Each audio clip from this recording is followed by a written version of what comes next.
शिक्षण सिद्धांत। ये तीनों चीज अलग अलग है या फिर एक है, ये तुम बताओ। तीनों चीज अलग अलग है या एक है? तीनों चीज अलग अलग है या एक है?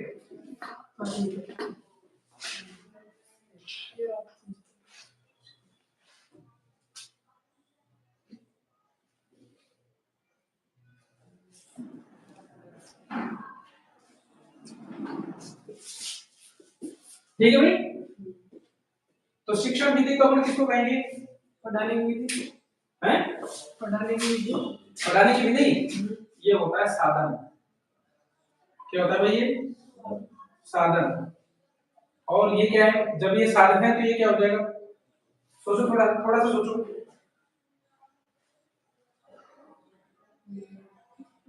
क्या हो जाएगा? क्या हो जाएगा भाई? आज शौकेश की जिंदगी पता नहीं क्यों तूफान आ रहे हैं भाई। क्या बात है? अच्छा बात है तो फिर बोली तो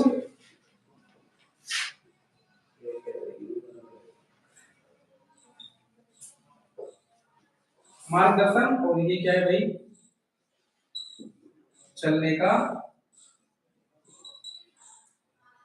तरीका। एक शिक्षक की जिंदगी में ये सारी चीजें होनी ही चाहिए। बात समझ में आ रही है? शिक्षण विधि साधन। साधन कैसे है शिक्षण विधि? कि एक टीचर के पास में शिक्षण विधियों का भंडार होना चाहिए। क्या होना चाहिए? शिक्षण विधियों का भंडार। उसके पास बहुत सारी विधि होनी चाहिए। यानी कि एक मेथड अगर बच्चों को समझ में नहीं आ रहा तो दूसरे मेथड से समझाएगा, दूसरे से भी नहीं समझ में आ रहा है तो वो तीसरा तरीका अपनाएगा, तीसरे से भी नहीं समझ में आ रहा है तो वो चौथे तरीके से अपनाएगा।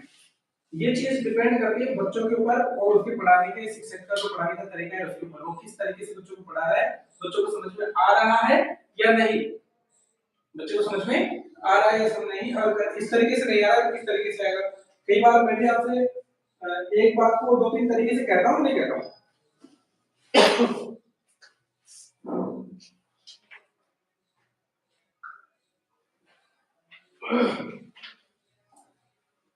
भाई एक चीज किताबी भाषा में समझाने की कोशिश की, नहीं समझ में आया तो थोड़ा बहुत उसको अपने लैंग्वेज में डाल करके कहते हैं तो भी समझ में आएगा।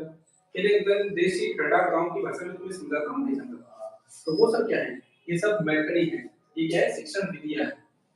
शिक्षण सूत्र ये मार्गदर्शन है। शिक्षण सूत्र कहता है कि हमें को किस तरीके से चलना है, सरल से कठिन की ओर या कठिन से सरल की ओर, कौन सा रास्ता हम अपनाएंगे? कठिन से सरल से कठिन की ओर, सरल से कठिन की ओर चलेंगे। तो हमेशा बच्चों को किस तरीके से समझाना है, तो ये मार्गदर्शन या रास्ता बताने काम करते हैं। और ये सीखने का तरीका है जिस पर हमको चलना है, किस सिद्धांत को हमें अपनाना है।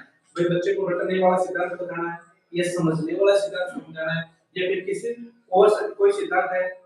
हो सकता है कि मैं एक कोई निठल्ला टीचर मैंने पल्ले पड़ गया, मैं आगे नहीं कुछ बैठ गया, चला गड़ हो रहा है तो एक पढ़े फिर बैठ बैठ पढ़ रहे हो, चल तू पढ़ जाओ, चलो तू पढ़ जाओ। ऐसे आप जो छोटी क्लास से होती है ना, छोटी टीचर ऐसे करते हैं, चलो पढ़ो दे रात बात तो पढ़ रहे हैं, एक समझ में बनाई तो वो किताब के पूरा बार पढ़ देगा, दूसरा वो पढ़ देगा।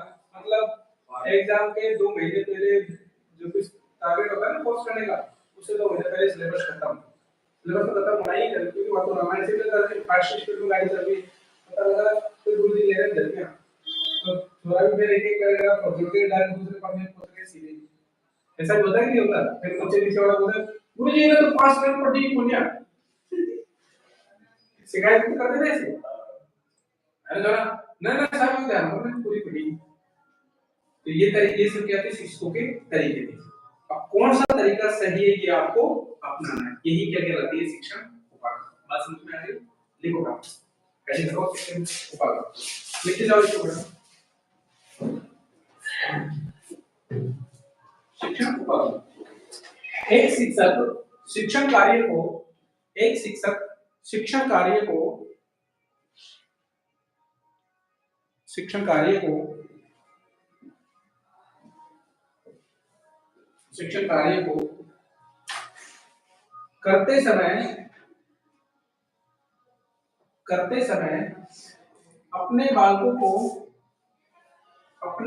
को संपूर्ण अधिगम